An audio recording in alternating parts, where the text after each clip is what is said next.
Damas avtomobillarda mana ko'rsatganda suv datchigi bor-ku, ko'rinyaptimi? Kamera yaxshilab qarab qo'ying. Mana suv datchigi birdan tepa ko'tarilmay qoladi-yu, termostat qo'yasiz, oxiri charchaysiz. Juda ko'p avtomobillarda mana shu massasi bo'ladi. Damas avtomobillar ko'rasanmi? Mana shu massasini olasiz. Agar mobodo avtomobilingizda massasi yo'q bo'lsa, bitta mana shu massasini qo'ydirib olasiz. Mana bitta figurni atverka bilan chiqarib olasiz. Birinchi o'chiritda bor-ku, mana shu massani taq qismini yaxshilab tozalaysiz. Mana ko'rasizmi? Mag'alarni ketib qo'ygan bo'ladi. Mana bag'ani massani yaxshilab tozalaysizlar.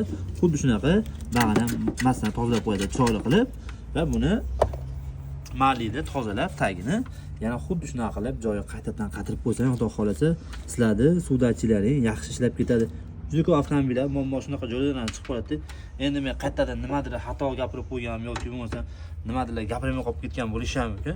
Iloji boricha sizlarga foydali kontentlar qilishni davom etamiz. Mana yaxshilab ko'rsatib qo'ying, mana yaxshilab qatirib qo'yasiz. Xudo xolasa shu bilan siz ishingiz bitib qolishi ham mumkin. Agar shu ishni qilsangizlar o'xshamasa, mutaxassisga borib ko'rsatib olasiz. Joningiz sog' bo'lsin, yuzdan tabassum tarik etmasin. Avtoprofessiya kanaliga obuna bo'lib, tilak bosishingizdan chiqmasin.